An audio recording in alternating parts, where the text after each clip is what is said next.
하시길 바랍니다. 성령을 따라 행하라라는 제목으로 하나님의 말씀을 전하겠습니다.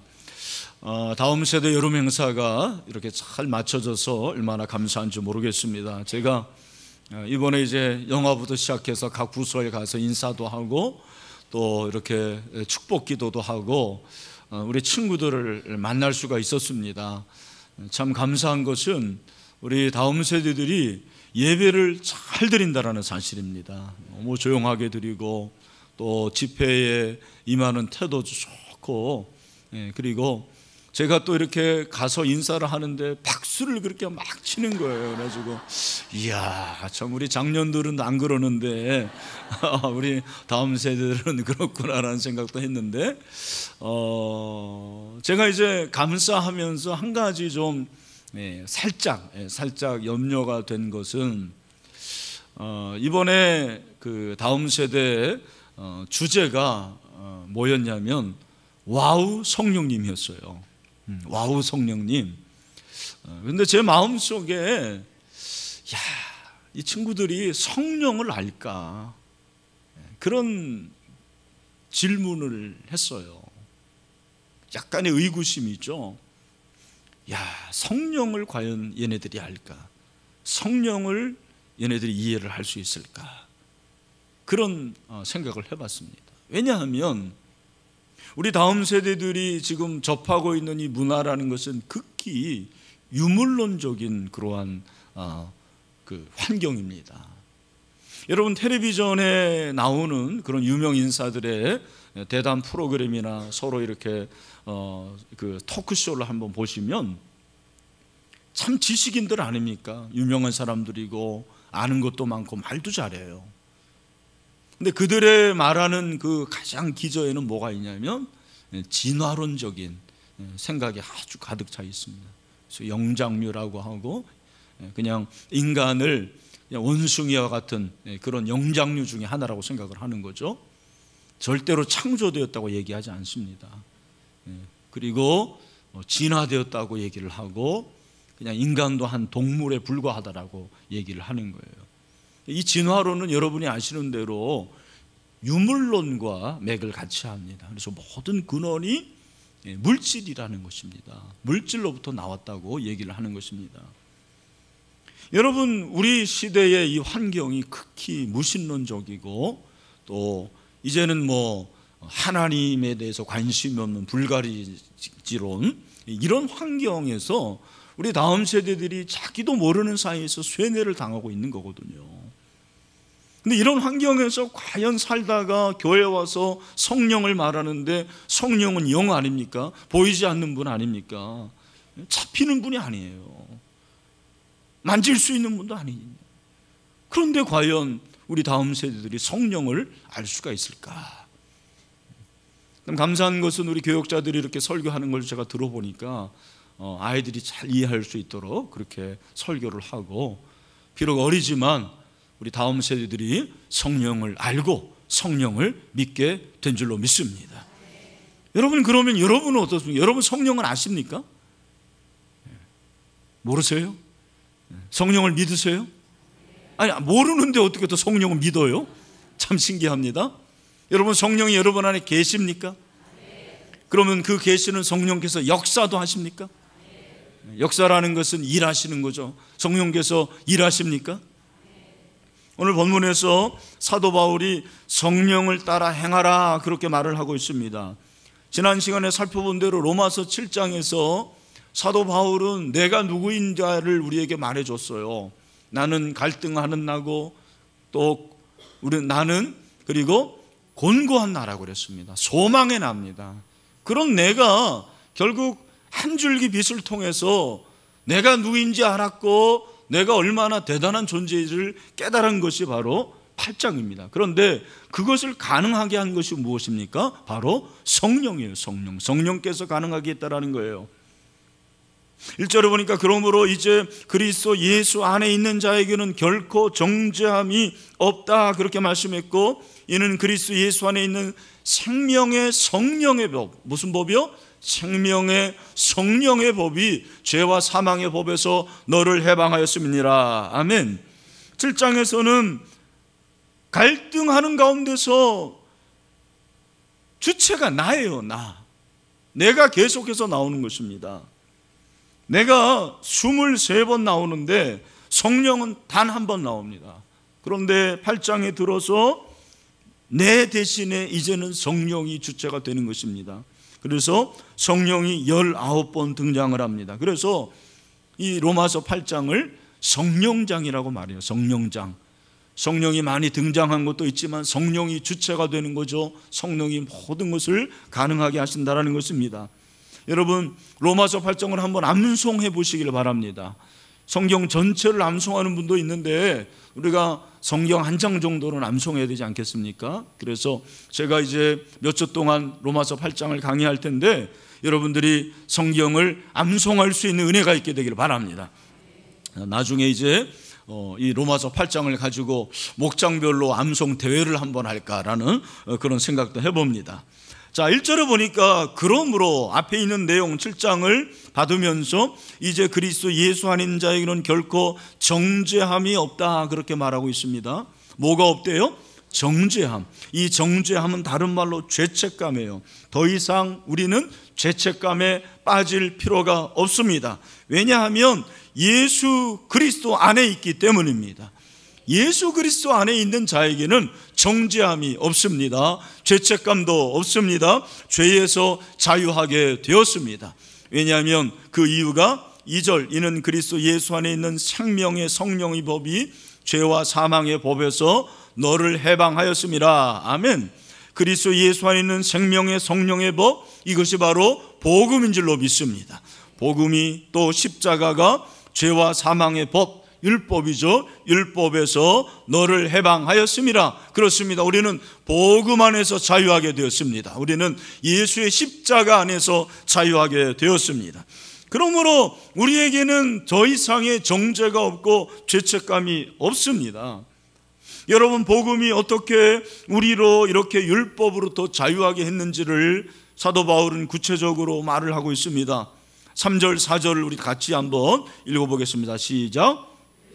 율법이 육신으로 말미암아 연약하여 할 수 없는 것을 하나님은 하시나니 그 죄로 말미암아 자기 아들을 죄 있는 육신의 모양으로 보내어 육신의 죄를 정하사. 여기까지 한번 봅시다. 율법이 육신으로 말미암아 연약하여 할 수 없는 그것, 사실 그것이 내 자아예요.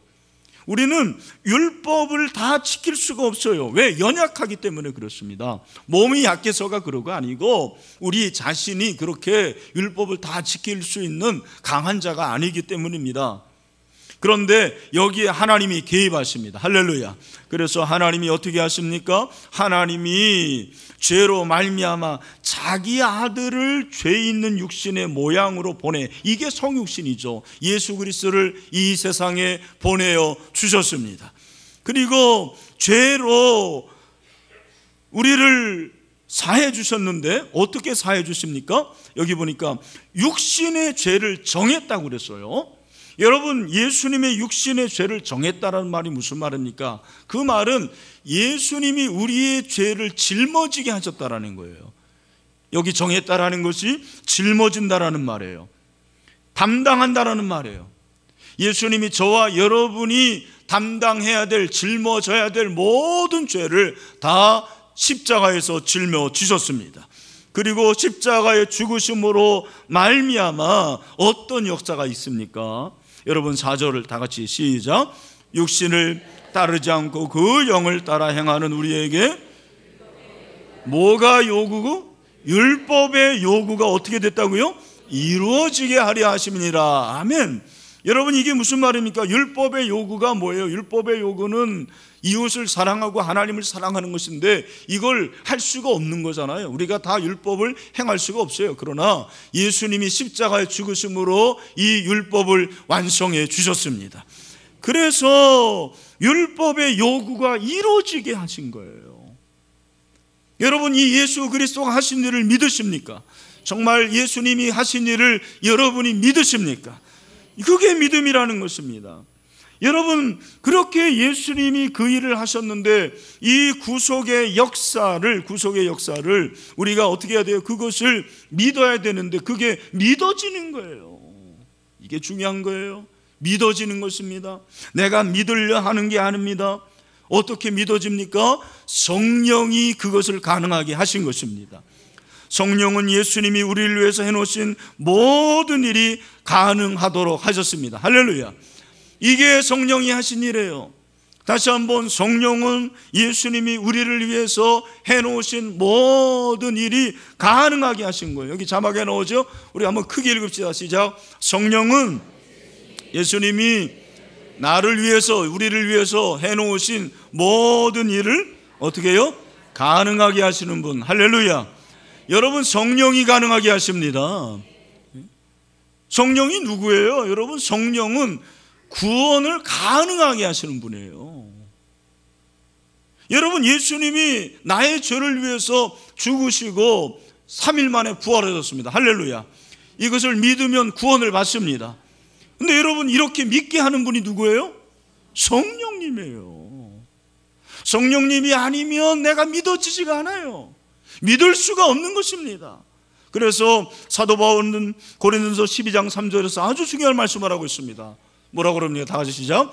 그러므로 내가 너에게 알려니 하나님의 영으로 말하는 자. 여기 하나님의 영이 뭐예요? 성령이죠. 성령으로 말하는 자는 누구든지 뭐예요? 예수를 저주할 자라 하지 아니하고, 또 성령으로 아니하고는 누구든지 예수를 뭐라고 할 수 없어요? 주시라 할 수 없느니라. 아멘. 여러분, 죽으면서까지 예수님을 주인이라고 인정하지 않는 사람들이 있어요. 아빠 아멘 해보세요. 할아버지 아멘 해보세요. 예수님이 아빠를 위해서 십자가에 죽으셨어요. 믿기만 하면 구원 받습니다.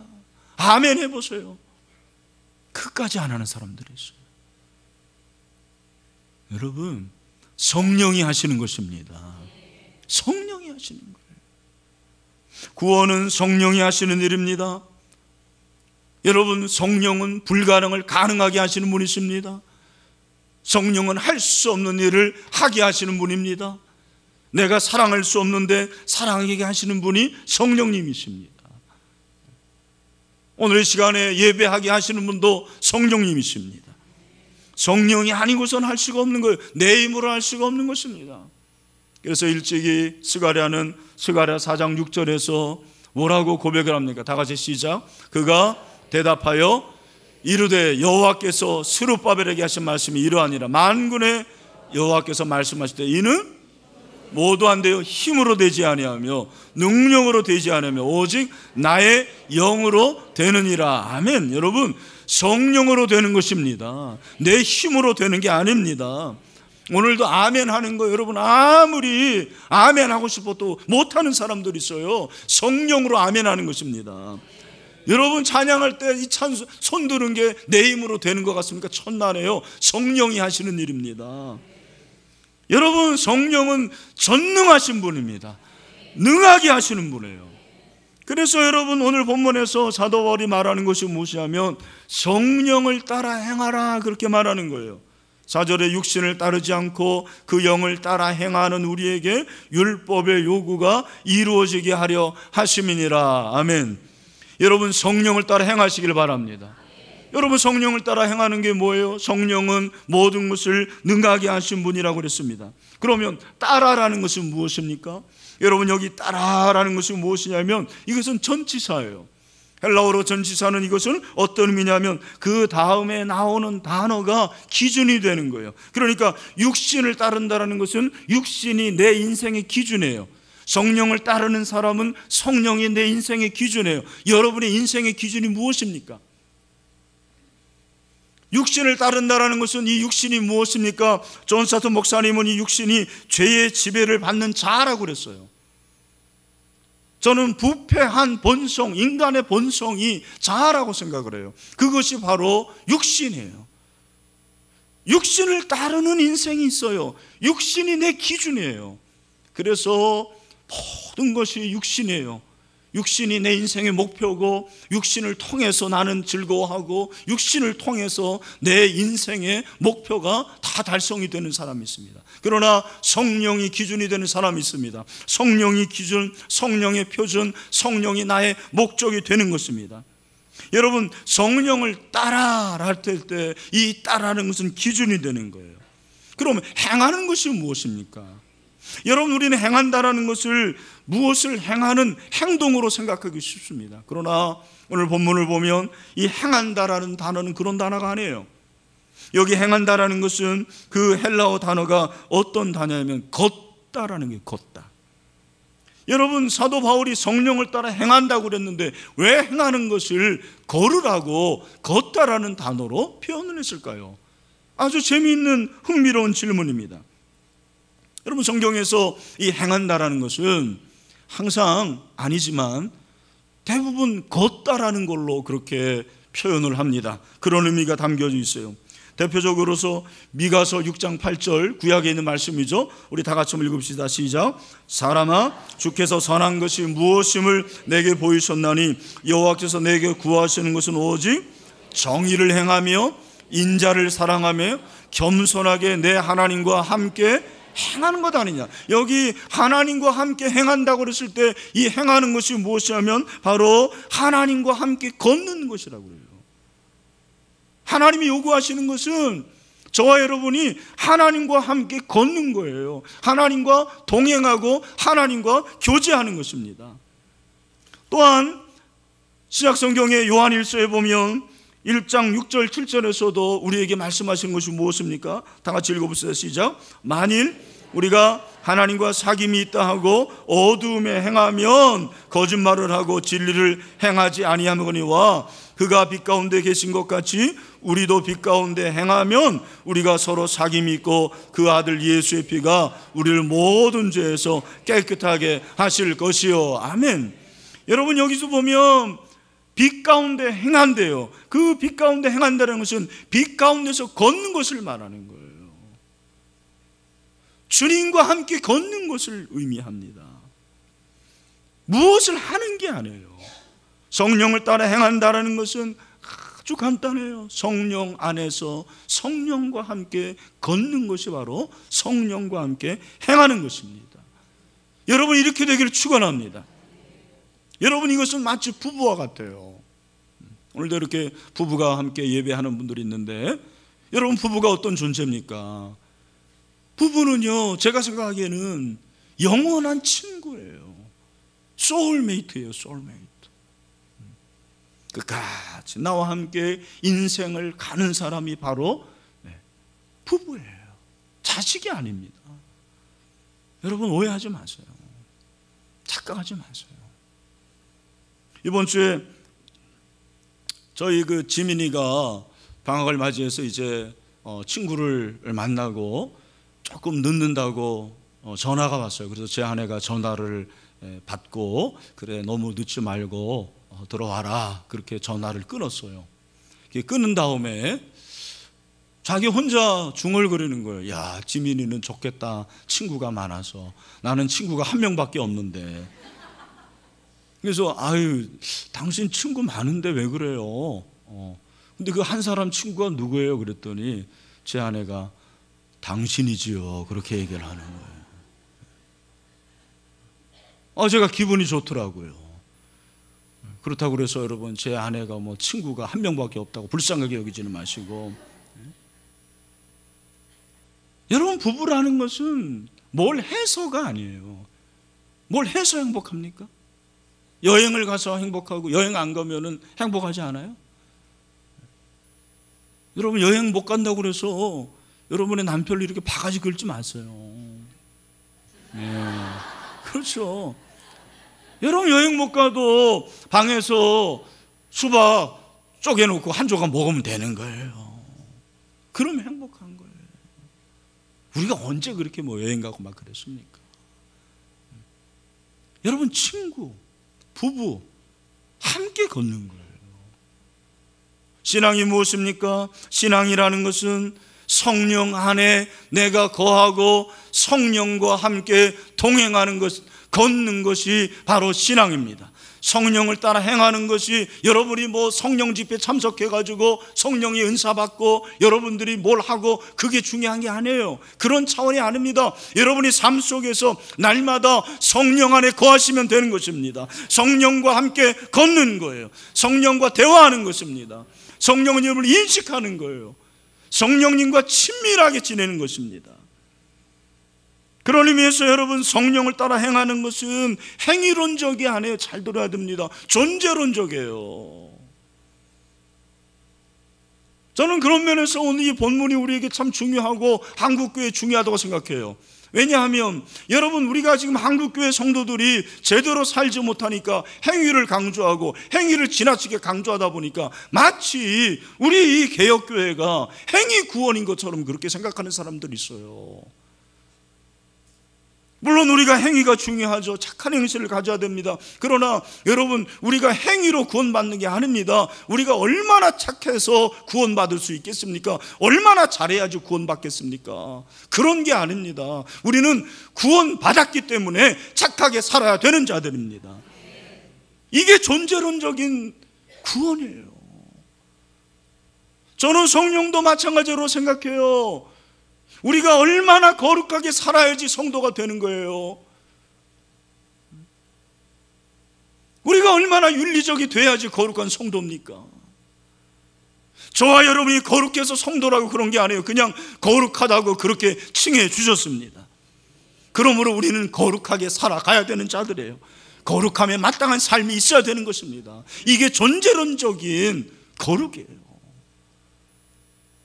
여러분, 성령을 따라 행하는 게 바로 그렇습니다. 이게 참 중요한 거예요. 오늘 저는 이 본문을 통해서 깨닫는 것이 무엇이냐면, 여러분, 성령이 우리 안에 거하신다면, 성령이 내 안에 있다면 우리는 절대로 육신적으로 살 수 없는 자들이에요. 아멘 했는데 진짜 알고 하시는 거예요? 아니에요. 목사님, 제가 육신적으로 살 때가 얼마나 많은지 모릅니다. 제가 제 육심으로 살고 제 탐욕으로 사는데 그럼에도 불구하고 저희는 육신적으로 살 수 없는 존재입니까? 맞아요.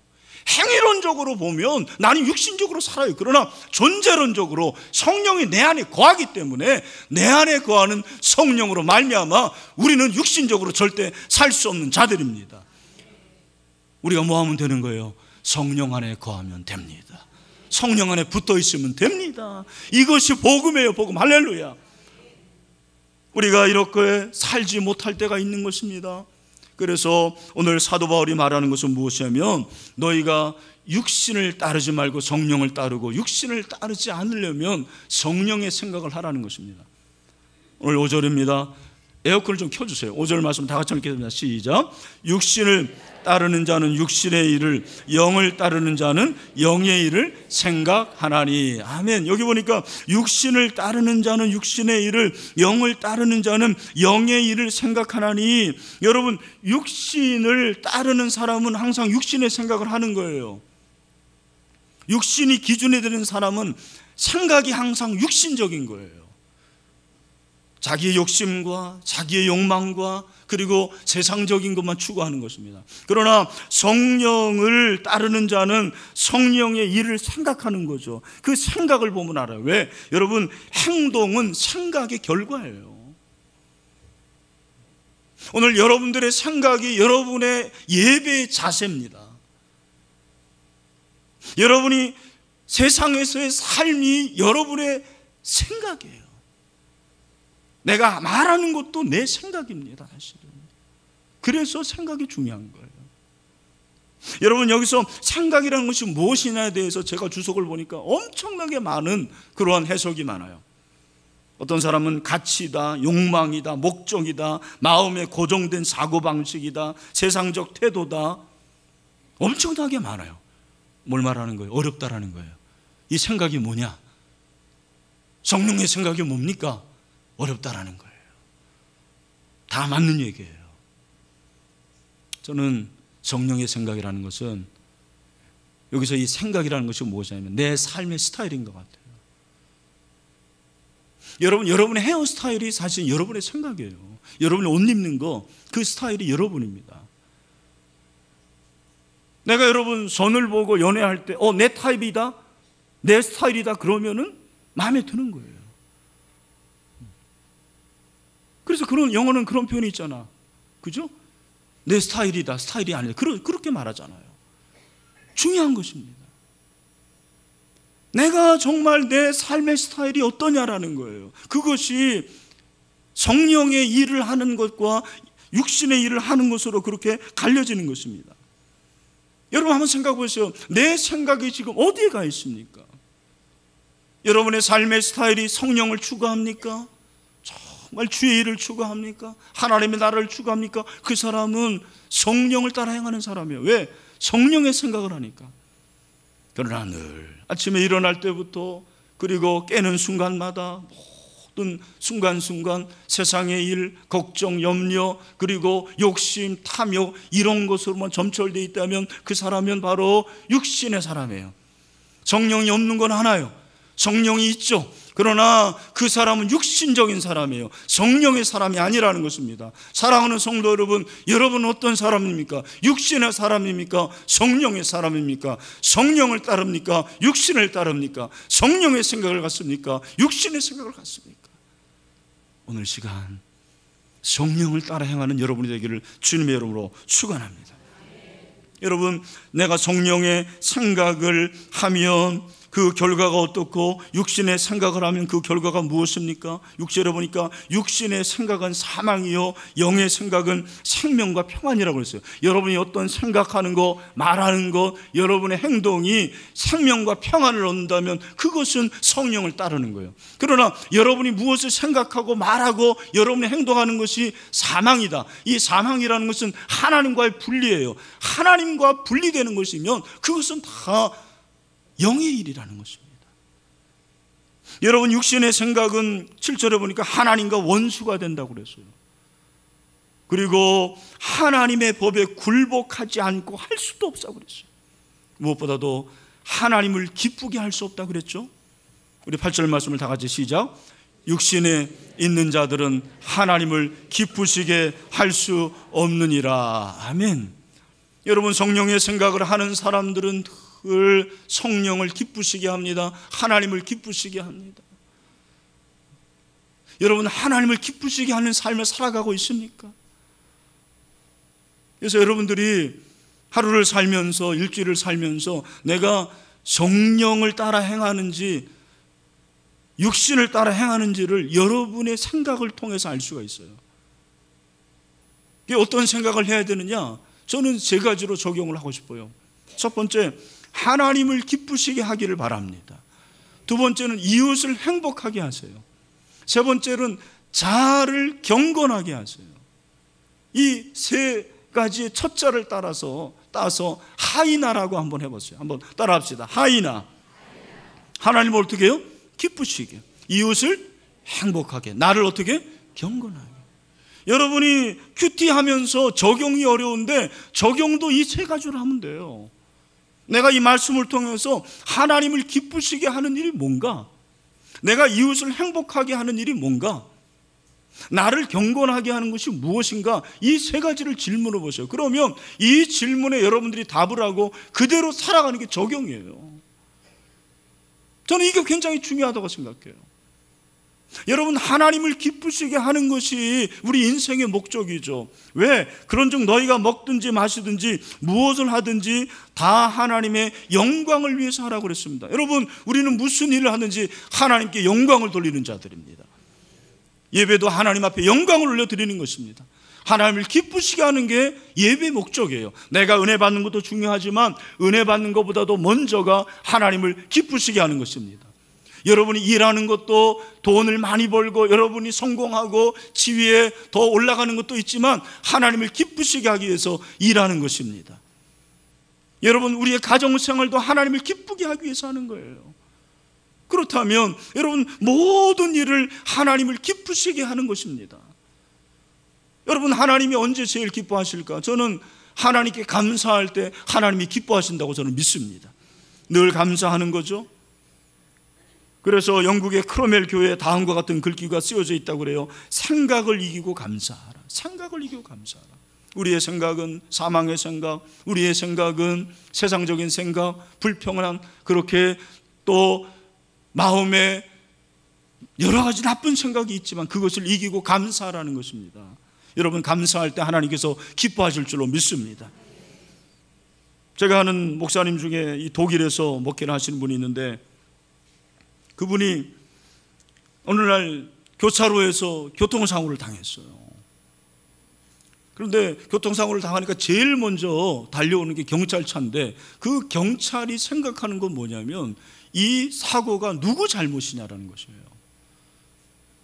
그 다음에 앰뷸런스가 오는데 앰뷸런스 차의 운전기사는 생각이 뭐예요? 얼마나 많이 다쳤나, 병원에 입원을 해야 되냐 말아야 되나, 그게 관심이에요. 그 차를 카센터에 맡기는데 카센터 주인의 관심은 뭐냐요? 수리비가 얼마나 나오나. 근데 목사님의 관심은 감사였다고 그래요. 참 생각해 보니까 감사하더라는 거예요. 뭐가 감사하냐? 비록 팔은 부러졌지만 수술하지 않아서 감사하고, 의료보험이 잘 되어서 감사하고, 병원에 입원하지만 성도들, 친지들이 신방해줘서 함께 교제할 수 있어서 감사하고, 다른 사람 안 다쳐서 감사하고, 그리고 쉴 수 있어서 감사하고, 기부수해서 동정받아서 감사하고, 팔이 부러졌지만 발이 아니어서 걸어 다닐 수 있어서 감사하고, 왼팔이라서 또한 감사하고, 모든 것이 감사였다는 거죠. 할렐루야.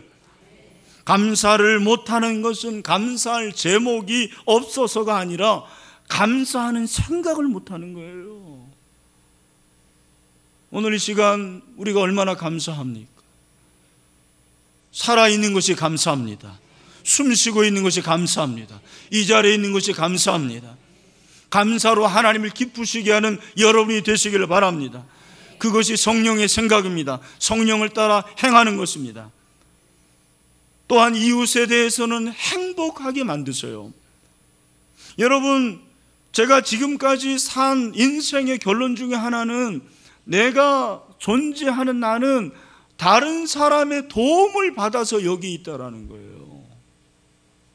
다 하나님의 은혜예요. 100% 하나님의 은혜고, 인간적으로 생각해 보면 100 중에 99는 다 남들이 잘해서 그런 거예요. 정말 내가 잘한 건 하나 아니면 두 가지예요. 어제 극동방송 제가 이렇게 출연했지만, 여러분, 신일교회 이 오늘이 도대체 어떻게 이것이 가능한 겁니까?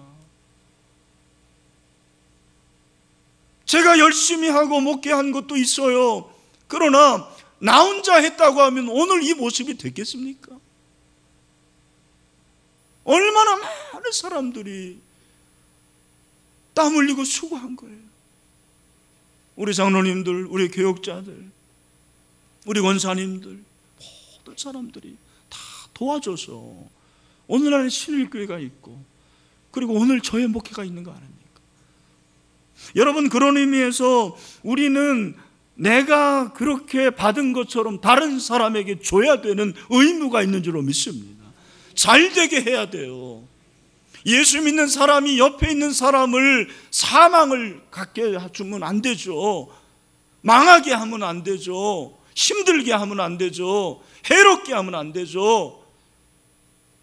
정말 우리 이웃을 행복하게 평안과 그리고 생명을 줄 수 있는 그런 하나님의 사람이 됩시다. 성령의 사람이 됩시다. 그것이 하나님이 기뻐하시는 거예요. 마지막으로 나를 경건하게 하는 거예요. 여러분, 성령을 따라 행하는 것은 늘 내 자신이 거룩하게 사는 것입니다. 경건하게 사는 거예요. 지난주에 디다소를 보면서 디도서 2장에서 저는 이 신중이라는 단어를 붙잡았습니다. 신중이라는 것은 그 뜻이 원래 의미는 술 취하지 않는 것인데, 다른 말로는 자제요, 자제. 영어로 셀프 컨트롤입니다. 제가 그날 하루 이 신중이라는 단어를 붙잡고 살았습니다. 그런데 참 신기한 거는요, 그렇게 자제하려고 하니까 자제하지 못하게 할 일이 계속 생기는 겁니다. 참 짜증나게 만들고 불평하게 하고 화내게 하는 그런 일들이 계속 생기더라는 거예요. 근데 여러분, 참 단어 하나를 잘 잡으면 하루를 승리하게 되더라고요. 제가 이번에 경험했어요. 그 신중함이라는 단어를 붙잡고 내가 신중해야지, 내가 내 스스로를 절제해야지, 내가 화나면 안 되지, 그런 마음을 가지니까 잠시 내가 화내는 마음이 있을지 모르지만 화를 안 내더라고요. 제가 승리할 수 있었어요. 할렐루야. 여러분, 이것이 바로 성령을 따라 행하는 거예요. 여러분이 스스로 경건하게 하고 성령을 따라 행하는 그런 삶이 있게 되기를 주님의 이름으로 축원합니다. 여러분, 이것은 지속적인 거예요. 성령을 따라 행한다라는 것은 시제가 현재 시제입니다. 그 말은 무슨 말입니까? 한두 번이 아니라는 거예요. 뭐든지 지속적이어야지 생명을 낳습니다. 생명의 본질이 지속성에 있습니다. 지속하는 것이 실력입니다. 한두 번이 아니에요. 1, 2년이 아닙니다. 10년, 20년 할 수 있어야 됩니다. 그런 여러분이 되시기를 축원합니다. 그래서 우리가 그렇게 성령을 따라서 지속적으로 성령의 삶을 살다 보면 그 결론이 무엇입니까? 11절이 결론이에요. 우리 11절 말씀을 다 같이 읽겠습니다. 시작. 예수를 죽은 자 가운데서 살리신 이의 영이 너희 안에 거하시면 그리스도 예수를 죽은 자 가운데서 살리신 이가 너희 안에 거하시는 그의 영으로 말미암아 너희 죽을 몸도 살리시리라. 아멘. 여러분, 영의 생각을 하고 성령을 따라 행할 때 우리의 영만 사는 것이 아니라 저와 여러분의 인생이 살아나게 되는 것입니다. 그리고 정신도 살아납니다. 몸도 살아납니다. 궁극적으로 영원히 살게 될 줄로 믿습니다. 부활의 은혜가 넘치게 되는 것입니다. 여러분, 이 놀라운 은혜가 있게 되기를 축원합니다. 말씀을 맺습니다. 사랑하는 성도 여러분, 성령을 따라 행하시기를 바랍니다. 내 안에 성령이 계시기 때문에 그리스도인은 절대로 육신을 따라 살 수 없어요. 저는 이것이 놀랍다고 생각을 해요. 그렇구나. 내가 때로는 육신대로 살고 육신에 의해서 실패할 수도 있지만 그것은 진정한 나의 모습이 아니라는 거예요. 성령이 내 안에 거주하시기 때문에 우리는 절대로 육신으로 사는 자들이 아닙니다. 그럴 때 다시 한번 일어나면 되는 것입니다. 성령을 의지합시다. 존재론적으로 모두 다 성령을 따라 행하는 성령의 사람으로 승리하게 될 줄로 믿습니다. 그리고 반드시 부활하게 될 줄로 믿습니다. 그런 놀라운 역사가 저 여러분 가운데 임하기를 주님의 이름으로 축원합니다. 축원합니다. 다 같이 일어나겠습니다.